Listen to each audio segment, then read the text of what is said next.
Hi everybody and welcome back to my kitchen. My name is Greta and I'm the dietitian at Johnsdaughter Cancer Center.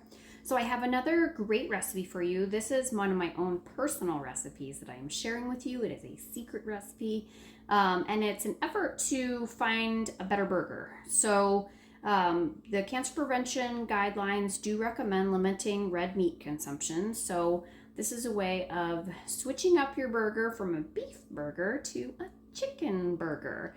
So this is also a recipe to show you how to make chicken flavorful. So these chicken burgers are so full of flavor, you're not going to miss that it's not a beef burger.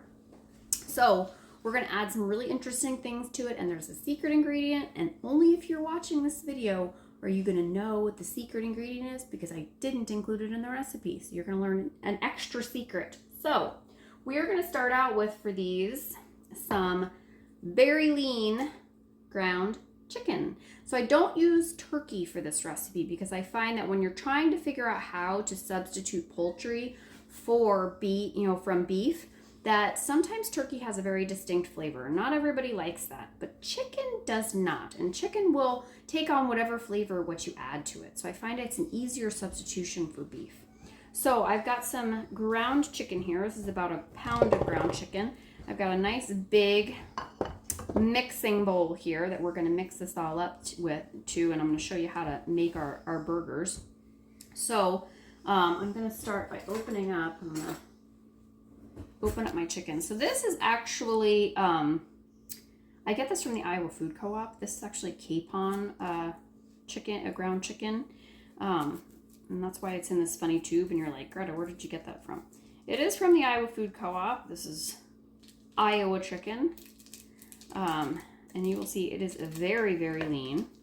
I kind of like the tube because then I can just squeeze it out like this. And I don't even really need to handle it. Just squeezes right out of the tube.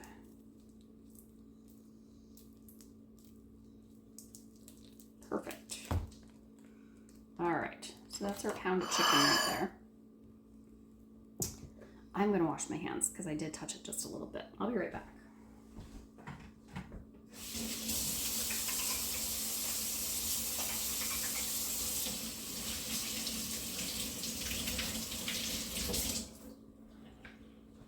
Okay. Remember, safe food handling is more important than anything else in the kitchen. All right, so we've got a couple fresh things we're going to add to this. I'm going to do 3 green onions or scallions, whatever you've got. Move this over so you can see my cutting board like that. Now you can substitute other types of onion in this too, if you don't have green onions or scallions on hand. The onion cooked inside of the burger actually adds so much great flavor to it. Move that over. I'm gonna rinse these guys off. They're a little dirtier than I expected.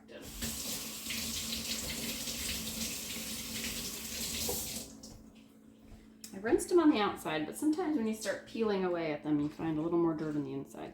So we are going to use the whites and the greens. The greens have lots of great flavor too. Don't throw those away. They're perfect to add in this to add lots of extra flavor. I'm just trimming the ends off of them. And then we're just going to kind of slice them nice and thin. That way you get just like a little bit of chunk or crunch of onion in there when you bite into your burger. It's really good.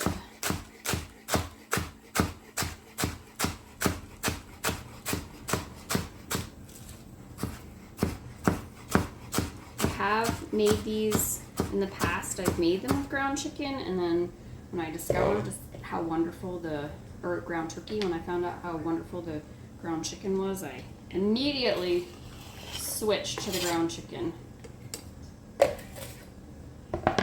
All right, next, parsley. So we're gonna do a few tablespoons of fresh chopped parsley. I'm using Italian flat leaf parsley, my favorite. This is out of my garden. It is horribly hot out today. So this is another nice recipe because you can grill these outside on your grill. You can cook them inside too. on top of your stovetop. If you don't have a grill, that's fine as well. It's kind of nice this time of year to have some recipes that you can grill. You don't have to turn on the oven or put on the stove. All right. So, secret ingredient, you're only seeing this if you're watching this video, is fresh sage. So, this was found and discovered by accident. I had some fresh sage sitting around because my garden has produced tons of it. And I was sitting here thinking, what could I use my fresh sage for? And I was like, I wonder if that'd be good in my turkey or my chicken burgers. And yes, it was excellent. It's an optional ingredient. I don't always include it. I only include it if I've got fresh sage on hand, which I usually do. But it just added something a little extra. And once I figured it out, every time now that I do have fresh sage available, I'm like, oh, that's going in there. If there are other fresh herbs that you like, that you have, don't be afraid to add them. This can hold up to lots of good fresh flavor, and it only makes the chicken taste even better. So now we're going to just chop our parsley up too.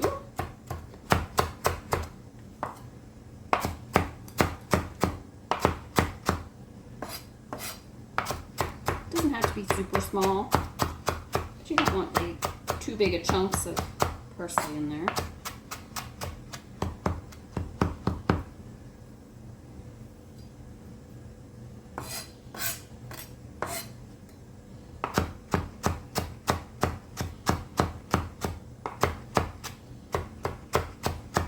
These burgers are nice because you can just serve them with some grilled vegetables or a nice salad, even some nice cut up melon.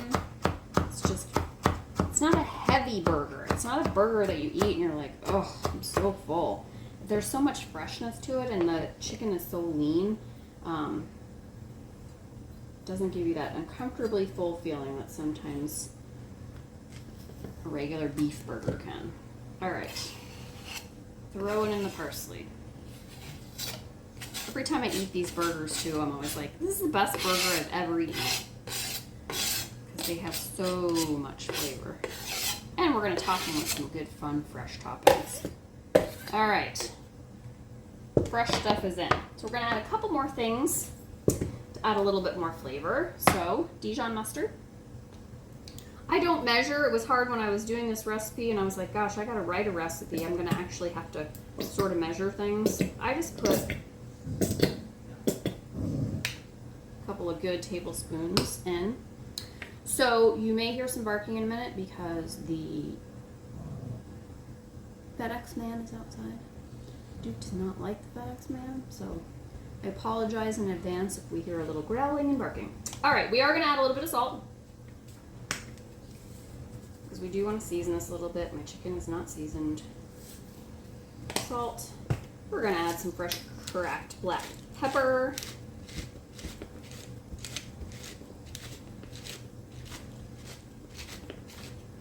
The ironic thing about the FedEx man coming right now is he's delivering my Chewy.com order, which is all of Duke's favorite things, favorite treats, his food. If he only knew the FedEx man was bringing him wonderful and delicious things, maybe he wouldn't bark at him so much.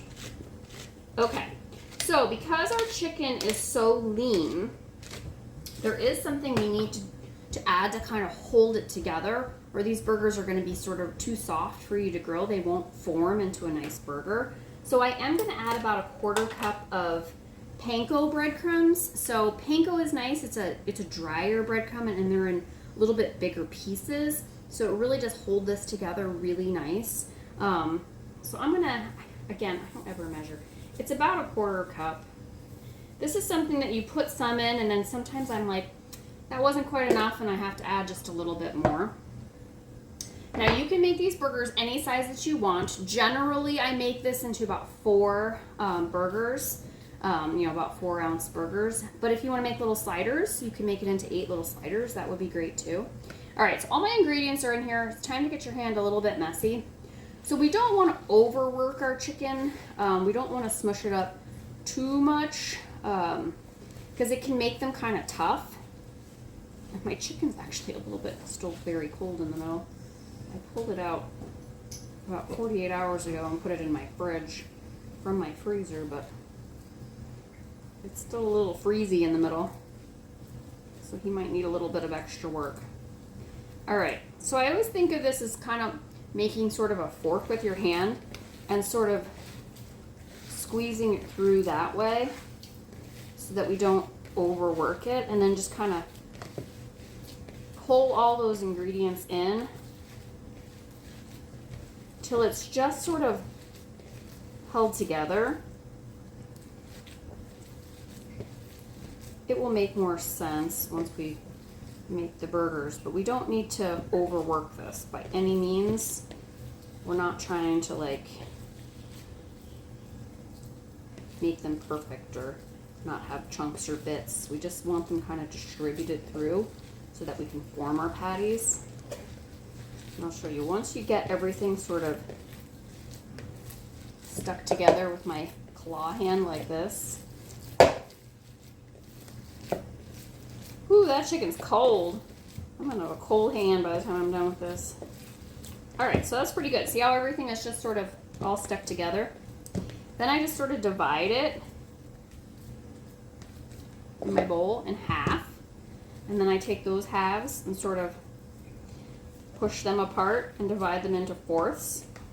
So they're about even serving sizes. And then we're gonna take each one. I got a clean plate here. And I'm just gonna sort of form it into my patty. And look at all the beautiful colors and flavors that are gonna be in there. Oh my gosh, it's so good. And see how the panko has kind of helped it hold together, because this is extremely lean chicken. So you really do need a little something to hold it together. Like that. If you are gluten-free, you can use gluten-free breadcrumbs too. That would be totally fine. And then we just... I've never actually done these as little sliders. That would be so fun, especially for like a party or something. Or if you have kids that you're cooking for and you want to make them into little sliders, that would be super fun. All right, so there's two. So the other thing I do with my chicken, once my patties are formed, which helps my grill master, because I have a grill master, I'm very lucky. I don't do any of the outdoor grilling. I feel like I do enough of the inside cooking.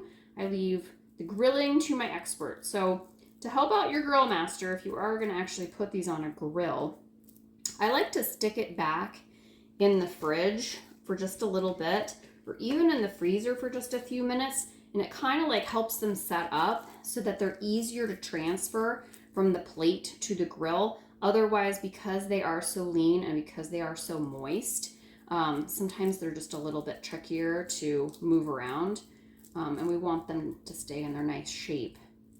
All right, so my patties are formed. I'm gonna go ahead and put mine just in the fridge for a few minutes to set up while my grill master gets the grill ready. And I will come back and show you what they look like when they're grilled. So come on back and check them out. Hi everybody, so I'm back and my burgers are grilled to perfection. So these guys right here, just to show you how we don't want to overly grill. We don't want to char meat, because anything that's charred can increase the carcinogens when we're grilling meat. So we want to make sure that we're not over charring them. Also, when you grill them, if you're going to grill them on an outdoor grill, because this chicken is so lean, make sure you spray your grill grates so that it doesn't stick. There's not going to be much fat coming off of these. So now we can get really creative in what we top on them. So you can put cheese on there. I think there's such good flavor in here, you almost don't need to. A lot of times I just do sliced avocado. Unfortunately, my avocado that I had today, he's not quite ready. He's a little too green, so I couldn't slice my avocado. But I've got lots of other great toppings, and you can get super creative with your toppings. So I have some baby greens. I've got some sliced Roma tomatoes, some really nice sweet yellow onion. I've also got over here, I made some bruschetta, so I have some delicious bruschetta tomatoes. It's great with salsa on top. You can do a green salsa or a red salsa. Really, the sky's the limit what you can do for toppings.